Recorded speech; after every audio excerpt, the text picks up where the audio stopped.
Körüklerin yani geleneksel giysileri, İngiliz kilotu pantolon, üstü yelek, başlarında kasket, omuzlarında bir de poşu. Bir de illa olmazsa olmaz bu çizme olacak yani. Yani hiç bozulmuyor öyle. Bunu bu hali ustam getirmiş. Ustadan da yapan bir tek benim. Benden başka da yapan yok yani. Ben 2 sefer İtalya'ya fuara götürdüler. Ayakkabı fuarını.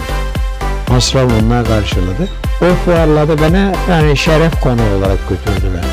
Onur konu. Çok ilgi gösterdiler mi böyle bir çizime? Evet Allah! İtalyanlar yapıyor çizme. Ama esnemiyor böyle. Esnemesi yok. İçi sabit. Sonra ben dedim kardeşim bak arabalara bile hepsine otobüs deniyor da körüklü olanlara neye dedim körüklü deniyor? Esnediği için. Bu da körüklü işte bu esnediği için. Allah baktığı ilginç bu. Ben buranın trenin Karateke köyünden aslında yörüğüm yani. Anam da yörük, babam da yörük. Ama biz işte ilkokuldan zar zor bitirdikten sonra o mesleğe çırak girdi. 1961'de. 61'den beri de hala bu işi devam ettiriyorum yani. Biz bir ustayı bırakıp bir başka ustanın yanına çırak gidemiyorduk yani. Usta arkamızdan evimize kadar geliyordu. Niye gelmedin sen diye. Anamız babamız da tabii aman usta et senin kemiği benim. Öyle işte öğrendik. Sabah 8'de geliyorum dükkanı açıyorum. Sabah bir yarım saat oturuyoruz arkadaşlar komşular muhabbet ediyoruz. Ondan sonra işe başlıyoruz yavaş yavaş yani yapabileceğim işlere. Yapıyorum akşamüstü de 7-7.30'da kapatıp gidiyorum yani evime. Pazar günleri dahil çalışıyorum. Geliyorum bu derileri kesiyorum burada. Bu ölçüleri göre onları hazırlıyorum önce. Böyle kalıpları elime alıp bu kesilmiş deri dikiliyor ya. Bu dikilmişi de bunun üzerine koyarak bunu monte ediyoruz yani buraya. Ondan sonra da altı köşelesi yapılıyor, topuğu yapılıyor. Ve içinden bu kalıp alınarak bu şekilde bu bacak kalıplarına konuyor gambaya. Böyle bir gün duruyor, soba borusu şeklinde açılıyor bacağın ölçülerine göre.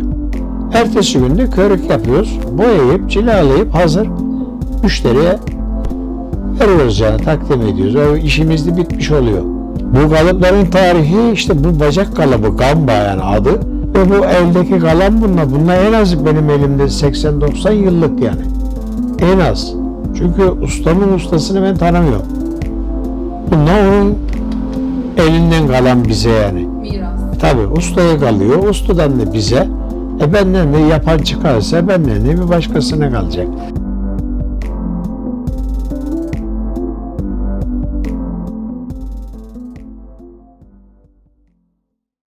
Ayakkabının özelliği var. Dışı dana derisi, içi koyun derisi. 2 kat olduğu için içi yazın termos gibi serin tutuyor, kışın sıcak tutuyor ayağı. Fabrikasyon olduğunu sırf yapıştırmaya güvenemezsin. Ama bak benim şurada şu kahverengi ayakkabının altı bak beyaz şu noktalar var ya 2 sıra bundan ağaç çivi bundan. Zaten bu suya da değdiği zaman şişiyor temelli sıkıyor yani. Açması, esnemesi bir şeysi olmuyor. Biz bir 3-5 gün öncesinden çizmeyi yaptık. Ama o gün de 12 Eylül denk geldi. Onun için tarihi unutulmuyor yani. 12 Eylül'ün sabahı diye. 40 yıl ne demek bir hayat yani. O zaman benim 1-2 yaşında çocuğum vardı. Şimdi ne oldu? Anneanne. Düşün yani bu çizmeyle beraber. Ben hele gençliğimde böyle biz onlara çiyan ayakkabısı diyoruz. Sivri burun, yumurta topuk. Atılacak derilerden kendim ayakkabı yapıyordum.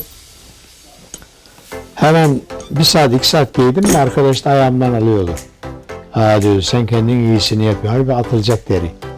Onlar iyisi zannediyor. Ayağımdan alıyorlardı.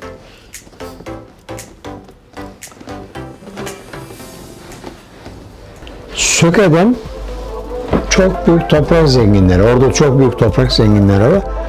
Bu tiri yapıldığı için çizme geliyormuş. Diyormuş ki kardeşim ustalarına bunu benim çoban da giyiyor, sığırtmış da giyiyor, ben de giyiyorum. Ben ağayım ya, bir farkı olsun. İlk başlangıcı akordeon körük denen düz, kilit kutusu gibi 4 köşe. Sonra bunu benim ustam İrfan Kayoğlu şimdiki haline aldırmış. Çapraz körük dediğine. Yani şunlardan, şu körükle. Birbirinin bununla hep altlarına geçiyor iç içe. Oto kontrol sistemi de hiç bozulmuyor da. Aynı düzen. Yani üstünde herkes bak bunda Karabacı Yaşar, o Celep'ten hayvan alıp satan birisi. Bayındır Canlı'da. O da altında böyle. Yani bu böyle oldu mu kişiye özel. Kuşadası'nın Serkan Ayde'yi birisi ve o şaha kalkmış at figürü istiyor. Çünkü atçı. Yani deveci deve istiyor üstünde. Hani bu onun kimliğiymiş gibi.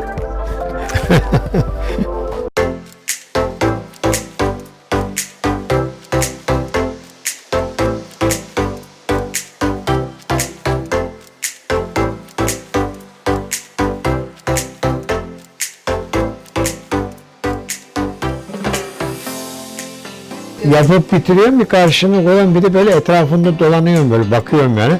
Hoşuma gittiği zaman daha bir başka böyle zevk alıyorum, bundan mutlu oluyorum yani. Hala daha bak yaşım 70, bu herhangi bir müşteri gelecek de amca bunun burası şöyle olmamış diyecek diye bir korku var içimde. İnan bak yani delirtmemek için de etrafında böyle dolaşıyorum yani. Bu kaç yıllık bir ayakkabı? Bu en az 50 yıllık. Yani bunu da biz yapmışız, ben yapmışım. Çünkü benim müşterim çünkü. Tamire mi getirdin? Evet, topukları oynuyor da. Nasıl? Topukları.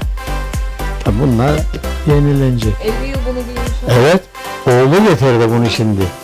Aynı ayak uyuyor, tamir edivereceğim, oğlu giyecek. Babasından oğluna.